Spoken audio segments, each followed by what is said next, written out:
Hello friends, जय हिंद। स्वागत है आप सभी का पी मैक्स क्लासेज के यूट्यूब चैनल पर। तो आज हम लोग पढ़ने चल रहे हैं 11th क्लास केमिस्ट्री का एक बड़ा ही इम्पॉर्टेंट टॉपिक जिसका नाम है परमाणु द्रव्यमान मात्रक, एटॉमिक मास यूनिट। शॉर्टकट में किस नाम से मशहूर है? एमयू के नाम से मशहूर है। तो एमयू का इस्तेमाल क्यों किया जाता है, क्या है एमयू, ठीक है, डिफिनीशन क्या है, इसके फॉर्मूले क्या हैं और फ़ायदा क्या है, तो ये सब चीज़ आज हम लोग डिस्कस करने वाले हैं। और आजकल एमयू को फिर क्या कहा जाने लगा है तो वो भी हम इस वीडियो में बताएंगे, ठीक है। तो आइए हेडिंग लगा लेते हैं। हेडिंग है परमाणु द्रव्यमान मात्रक, atomic mass unit, atomic mass unit. Shortcut में क्या कहते हैं? एमयू। क्या कहते हैं? एएमयू, केमिस्ट्री का भाषा है, एमयू बोला जाता है, ठीक है। तो सन 1961 ईस्वी में अंतर्राष्ट्रीय संघ की बैठक हुई और वहाँ पर ये नया पैमाना विकसित किया गया एमयू वाला। फ़ायदा क्या होता है? आज जितने भी तत्वों के परमाणु भार हम लोग देखते हैं उनका परमाणु भार किस में ज्ञात किया गया है? एमयू में। जो हम लोग इस्तेमाल करते हैं वो उनका परमाणु भार किस में है? ग्राम में नहीं है, वो किस में है? एमयू में। और एमयू वाला परमाणु भार क्या होता है यूज करना, ठीक है, क्या होता है? बड़ा ही आसान होता है, बड़ा ही इजी होता है। जैसे ऑक्सीजन का आप लोगों ने 16 याद किया है तो 16 ग्राम नहीं है, 16 क्या है? एमयू है, ठीक है। ऐसे सोडियम का 23 याद किए हैं तो 23 क्या है? एमयू है। एल्युमिनियम का 27 याद किए हैं तो 27 क्या है? एमयू है। एटॉमिक मास यूनिट है। बात समझ में आई? तो आज जितने भी तत्वों का परमाणु भार ज्ञात किया जाता है वो किस में ज्ञात किया जाता है? एमयू में। किस में ज्ञात किया जाता है? एमयू में ज्ञात किया जाता है, पहली चीज़। अब डिफिनीशन क्या है?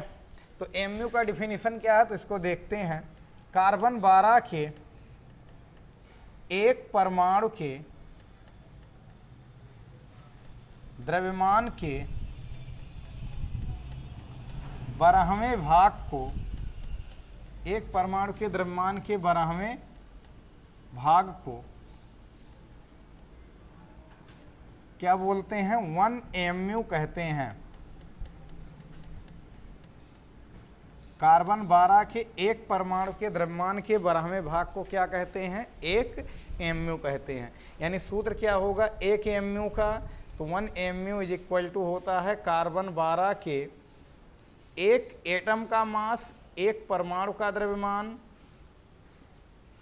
और उसमें डिवाइड करेंगे किससे? 12 से। तो यही डिफिनीशन है। कार्बन 12 के एक परमाणु के द्रव्यमान के 12वें भाग को क्या कहेंगे? 1 एमयू, ठीक है।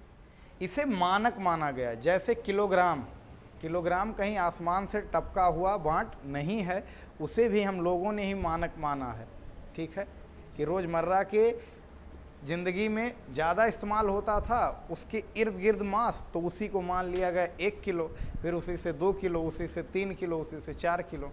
जो हम लोग अपना मास या द्रव्यमान तौलते हैं 50 किलो, 55 किलो, 60 किलो, क्या वो एग्जैक्ट मास है कि वो रिलेटिव मास है? तो वो भी किसी के सापेक्ष है। वो जो उसको 1 किलो माने हैं उसी के सापेक्ष है। अगर उसको आधा किलो माने होते तो आज हम लोगों का 1 क्विंटल से ज़्यादा होता, 100 किलो होते। अगर उसको 5 किलो मान लिया गया होता तो आज 10 किलो, 12 किलो, 11 किलो ये रेंज होता। इस तरह से हम लोगों का, ठीक है। तो ऐसे सभी तत्वों के जो भार होते हैं, जो द्रव्यमान होते हैं, वो बड़े ही टेढ़े मेढ़े आंकड़े होते थे, ठीक है। 1.67 इंटू 10⁻⁻24, 1.87 गुणे 10 के घाते -23। इस तरह से टेढ़े मेढ़े आंकड़े याद करने में बड़ी ही कठिन समस्या थी, ठीक है, बड़ा ही मुश्किल काम था। तो उस मुश्किल काम को हल किया गया सन 1961 ईस्वी में अंतर्राष्ट्रीय संघ की बैठक द्वारा, ठीक है, कि एक ऐसा मात्रक चुना जाए जिसके सापेक्ष सभी तत्वों का परमाणु भार ज्ञात किया जाए। इससे पहले भी वैज्ञानिक स्टेनलेस कैनजारो ने और भी तमाम तत्वों को मानक माना था, लेकिन वो सब फ्लॉप होते गए। जैसे हाइड्रोजन को मानक माना था, ठीक है, उन्होंने ऑक्सीजन को भी मानक मानकर कैनिजारों ने ऑक्सीजन को मानक माना था और उससे पहले हाइड्रोजन को भी मानक मान के काम चल रहा था किसी तरह से चिटफुट। लेकिन जब ढेर सारे तत्वों की खोज हो गई तो हाइड्रोजन और ऑक्सीजन को जो मानक माना गया था वो फ्लॉप होता गया। ठीक है, अब यहाँ से एक एमयू तो पता चल गया कि 1 एमयू इज इक्वल टू होता है फॉर्मूला कितना, कार्बन 12 के एक परमाणु के द्रव्यमान का कौन सा भाग, 12वां भाग। एटॉमिक मास यूनिट को ही शॉर्टकट में हम लोग क्या बोलते हैं, एएमयू बोलते हैं। ठीक है, डिफिनेशन क्या है, कार्बन 12 के एक परमाणु के द्रव्यमान के 12वें भाग को क्या कहते हैं, 1 एमयू। फिर से सुन लो, कार्बन 12 के एक एटम का जो भी द्रव्यमान होता है उसमें अगर 12 से भाग लगा दो तो उसे ही माना गया कि इसे आज से हम लोग क्या कहेंगे, 1 एमयू कहेंगे। ठीक है, तो एक चीज़ तो श्योर है कि हाँ, जितने भी तत्व हैं सबका परमाणु भार किस में ज्ञात किया गया है, एमयू में ज्ञात किया गया है। अब यहाँ से प्रश्न उठ रहा है, तो क्या सबसे खास क्या कार्बन 12 ही था, क्यों कार्बन 12 ही चूज किया गया, क्यों कार्बन 12 ही सिलेक्ट किया गया। ठीक है, तो कार्बन 12 ही क्यों सिलेक्ट किया गया, क्यों नहीं और कोई सिलेक्ट किया गया, ऑक्सीजन क्यों फ्लॉप हुआ, हाइड्रोजन क्यों फ्लॉप हुआ, तो वहाँ पर भी ठीक है 1961 ईस्वी में 4 बातें देखी गई। कितनी बातें, 4 बातें, कि ये 4 बातों को जो एकदम फुलफिल करेगा उसी को मानक माना जाएगा। ठीक है, वो 4 बातें कौन सी हैं, अब उसको हम व्यवहारिक एग्जाम्पल से भी समझाएंगे तो बात और अच्छे तरीके से समझ में आएगी। उसकी प्रचुरता अच्छी खासी होनी चाहिए। ठीक है, एमयू के लिए उसे चुना जाएगा जिसकी प्रचुरता अच्छी खासी हो ब्रह्मांड में। तो कार्बन को चुना गया है, तो कार्बन की अच्छी खासी प्रचुरता ब्रह्मांड में पाई जाती है। ठीक है, 5वें चौथे नंबर पर पाया जाने वाला, सबसे अधिक मात्रा में पाया जाने वाला तत्व है। ठीक है, प्रचुरता अच्छी खासी होनी चाहिए, कम सक्रिय ना हो, बहुत कम सक्रिय ना हो, लेस रिएक्टिव ना हो, एबेंडेंस बढ़िया हो, प्रचुरता अच्छी खासी हो, कम सक्रियता का गुण ना हो। फिर क्या, अधिक सक्रियता, मोस्ट रिएक्टिव ना हो, अधिक सक्रियता का गुण ना हो। ठीक है, और फिर क्या, उसके समस्थानिक बहुत अधिक ना हो, उसके समस्थानिक ना हो। ठीक है, तो ये 4 बातों में कौन खरा उतरा, तो इन 4 बातों में खरा उतरा अपना कौन, कार्बन। प्रचुरता अच्छी खासी होती है, बहुत कम सक्रिय नहीं है, बहुत अधिक सक्रिय भी नहीं है, और इसके समस्थानिक भी ना के बराबर हैं। एक समस्थानिक है कार्बन 12 और कार्बन 13, लेकिन वो पाए जाते हैं 1%, 99% पाया जाता है कार्बन 12। ठीक है, तो प्रचुरता अच्छी खासी है कार्बन 12, तो 1% है समस्थानिक, तो उसको नज़रअंदाज कर सकते हैं। ठीक है, उसी तरह से जैसे क्लास में एक मॉनिटर चुनना है, तो मॉनिटर में कितनी बातें देख सकते हैं हम लोग, 4 बात। ठीक है, पहला क्या, उसकी प्रेजेंटी अच्छी खासी हो, प्रेजेंटी अच्छी खासी हो तो उसे हम मॉनिटर चुन सकते हैं, यानी क्लास में रेगुलर रहता हो। ठीक है, अब ये नहीं हफ्ते में 4 बार गोल ही रह रहा है तो उसको मॉनिटर चुनोगे, तो प्रेजेंट वो रहता हो तो उसे मॉनिटर चुन सकते हैं, पहली खासियत। तो क्या केवल प्रेजेंट के बेस पर ही मॉनिटर चुन सकते हैं, आंसर है नहीं। दूसरा क्या, बहुत लेस, यानी लेस एक्टिव ना हो, बहुत कम एक्टिव ना हो, बहुत सुस्त ना हो, रेगुलर तो है लेकिन पता चल रहा है किसी से बोलता चालता ही नहीं है, बहुत सुस्त है।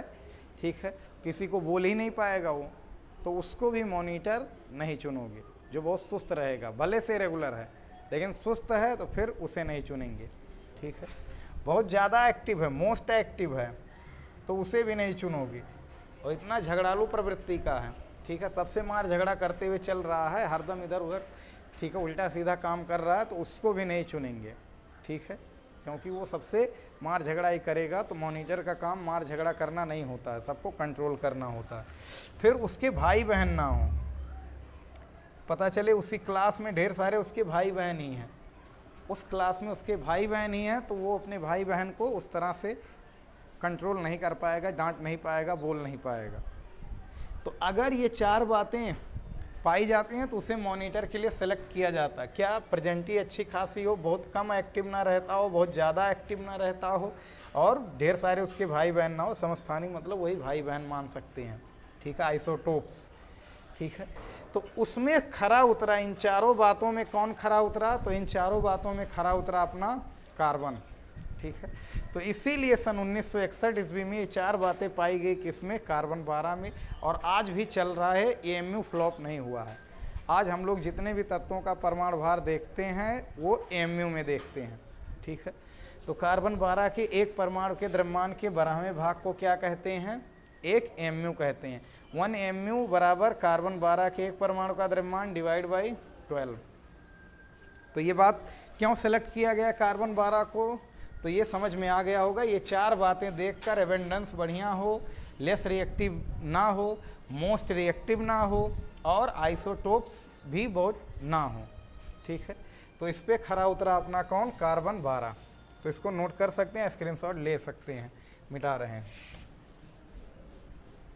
अब क्या, ये तो हमें पता चल गया कि हाँ कार्बन 12 के एक परमाणु के द्रव्यमान को क्या बोलते हैं? 1 एएमयू। तो अब हम लोग एएमयू को बदलेंगे ग्राम में। किस में बदलेंगे? ग्राम में। और फॉर्मूला जो बीच बीच में बनता रहेगा उसको बनाते चलेंगे। तो चूंकि एक मोल कार्बन 12 के, एक मोल कार्बन 12 के परमाणुओं का द्रव्यमान हमें पता है। परमाणुओं का द्रव्यमान कितना होता है? 12 ग्राम। क्या होता है? 12 ग्राम। एक मोल कार्बन 12 के परमाणुओं का द्रव्यमान कितना होता है? 12 ग्राम, ठीक है। अच्छा, एक मोल कार्बन है अपने पास, तो उसमें जितने भी परमाणु हैं सबका द्रव्यमान कितना होगा? मिलाकर 12 ग्राम, ठीक। अब एक मोल, मोल क्या है? नंबर है। मोल क्या है? नंबर। जैसे दर्जन एक नंबर है वैसे मोल भी क्या है? एक नंबर।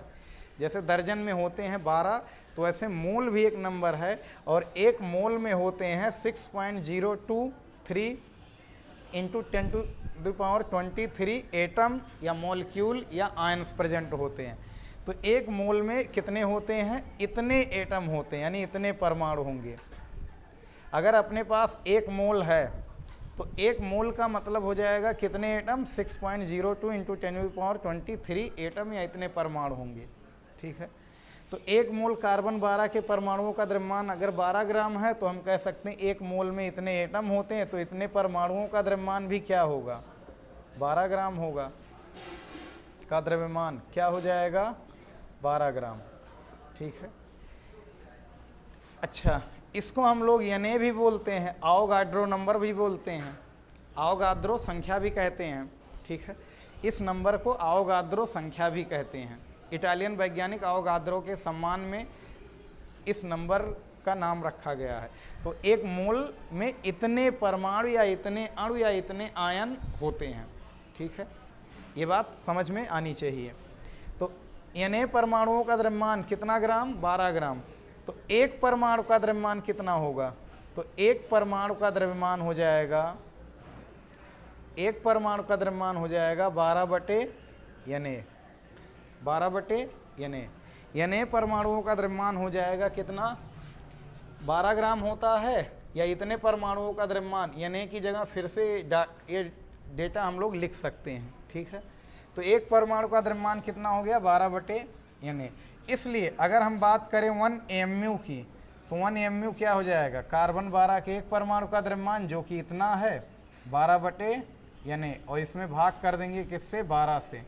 डिवाइड बाई 1, 1 जाएगा ऊपर, 12 आएगा नीचे, तो 12 से 12 कट गया, ऊपर बचा क्या? तो एक एएमयू का एक नया सूत्र और भी आ गया, 1/Na, ठीक है। जो एएमयू होता है वो आवोगाद्रो नंबर के व्युत्क्रमानुपाती होता है, उल्टा होता है। 1 AMU is equal to 1/Na। ये क्या है? एक परमाणु का द्रव्यमान है, और उसमें भाग लगाया हमने किससे? 12 से, तो मिल गया 1 एएमयू। अब Na का मान रखकर ग्राम में जरा कैलकुलेट कर ले रहे हैं। 1 एएमयू बराबर 1/Na का मान 6.02 इंटू 10⁻23, ये जाएगा ऊपर, तो ऊपर जाएगा तो क्या हो जाने वाला 1/6.02 इंटू 10⁻⁻23। ठीक है, क्या करेंगे, यहाँ हम अपने घर से 10 बढ़ा ले रहे हैं, 10/6.02 इंटू 10⁻⁻24 कर ले रहे हैं इसे, ये हो गया 24।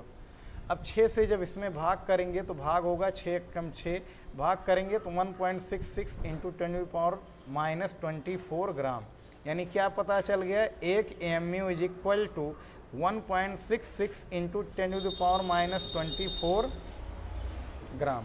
ये 1 AMU का मतलब हमें पता चल गया किसमें, ग्राम में। तो 1 AMU में कितने ग्राम होते हैं, तो 1.66 गुणे 10⁻⁻24 ग्राम होते हैं। ठीक है, 1 AMU का और क्या फॉर्मूला है, 1/Na। 1 AMU का मेन फॉर्मूला क्या है, कार्बन 12 के एक परमाणु का द्रव्यमान बटे कितना, 12। बात समझ में आई। तो ये हो गया 1 AMU। अब अगर हम 1 AMU का मान जान गए हैं तो ऐसे हाइड्रोजन के एक परमाणु का द्रव्यमान, हाइड्रोजन के एक परमाणु का द्रव्यमान जो होता है वो कितना होता है, हाइड्रोजन के एक परमाणु का द्रव्यमान होता है 1.67 इंटू 10⁻⁻24 ग्राम। हाइड्रोजन के एक एटम का जो मास होता है वो होता है 1.67 इंटू 10⁻⁻24 ग्राम। अब अगर इसे हमें AMU में बदलना है तो AMU में बदलने के लिए हम अपने पास फॉर्मूला है आपेक्षिक परमाणु भार। कौन सा, आपेक्षिक परमाणु भार, रिलेटिव एटॉमिक वेट निकालने का फॉर्मूला क्या है, आपेक्षिक परमाणु भार का सूत्र क्या होता है, तत्व के एक परमाणु का भार,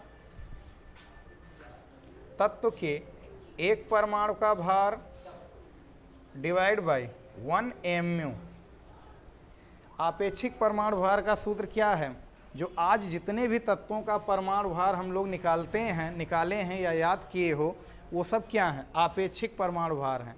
तो आपेक्षिक परमाणु भार का फॉर्मूला क्या है, तो आपेक्षिक परमाणु भार का सूत्र है तत्व के एक परमाणु का भार डिवाइड बाय 1 AMU। तत्व के एक परमाणु का भार बटे 1 AMU। ठीक है, तो जरा बताना, हाइड्रोजन के एक परमाणु का द्रव्यमान या भार हमें पता है कितना है, यहाँ बीच में एडजस्ट कर दे रहे हैं, क्या है, हाइड्रोजन की बात करें तो इसका है 1.67 इंटू 10⁻⁻24 और 1 AMU का मान क्या होता है 1.66 गुणे 10⁻⁻24। कट गया, भाग करेंगे तो आएगा 1.0078 AMU। ये आ गया किसमें, AMU में। कितना आ गया, 1.0078 AMU, यानी इसी को लगभग हम लोग क्या लिख देते हैं, 1। अब अगर ऐसे ऑक्सीजन का हमें आपेक्षिक परमाणु भार ज्ञात करना तो उसके एक परमाणु का द्रव्यमान पता रहेगा तो उसमें AMU से भाग लगा दो।